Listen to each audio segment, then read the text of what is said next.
انہیں میں سب سے پہلے آداب جمعہ اس کے عنوان سے عرض کر رہا ہوں کہ جمعے کے روز غسل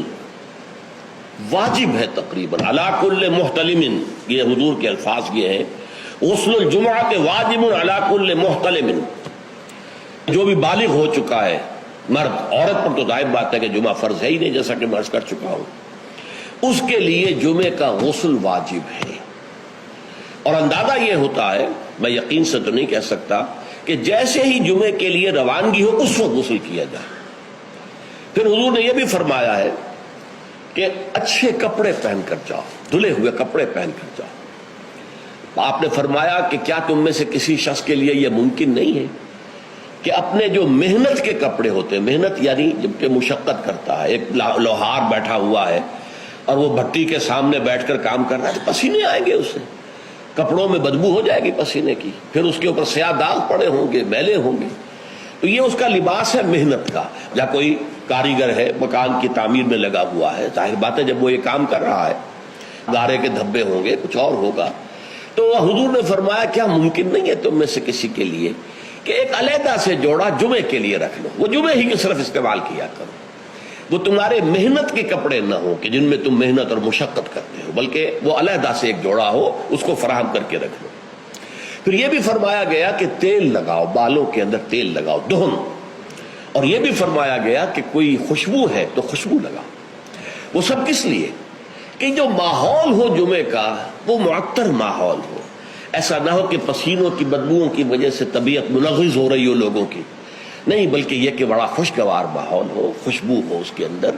اور یہ کہ کپڑے اچھے پہن کر لوگ بیٹھے ہوئے ہوں۔ بلکہ اسے کہا گیا الجمعۃ عید المسلمین،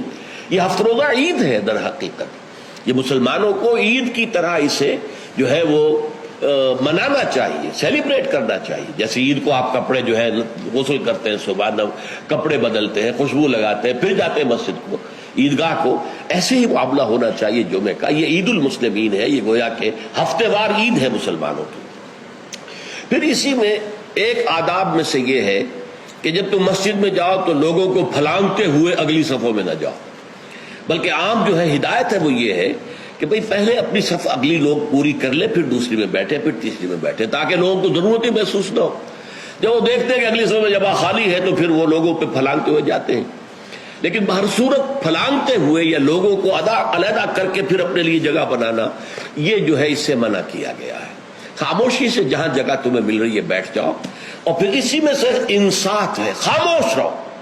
گفتگو نہ ہو۔ یہاں تک کہ حضرت ابو ہریرہ سے یہ روایت ہے ترمذی اور نسائی اور دوسری کتابوں کے اندر، ان رسول اللہ صلی اللہ علیہ وسلم قال اذا قلت لصاحبك یوم الجمعۃ انصت والامام یخطب فقد لغوت۔ دو آدمی گفتگو کر رہے ہیں، آپ تیسرے آدمی ہیں، آپ سن رہے ہیں، آپ ان سے کہتے ہیں خاموش ہو جاؤ، تو تم نے بھی لغو کام کیا۔ انہیں منع کرنے کے لیے بولنا بھی پسندیدہ نہیں ہے، خاموش ہو، اشارے سے کہہ دو، لیکن تم نے اگر آواز نکالی جبکہ امام خطبہ دے رہا ہے، امام کے خطبے کی طرف ساری توجہ، اس جمعے کی ساری حیثیت جو ہے وہ اسی خطبے کی وجہ سے،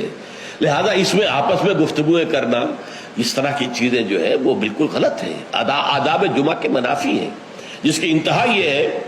کہ اگر وہ آپس میں دو گفتگو کر رہے ہیں اور آپ انہیں روکنے کے لیے بھی زبان کھولیں، انصت، خاموش ہو جاؤ، تو یہ بھی فقط لغوتا، تم نے بھی ایک لغو حرکت کی ہے۔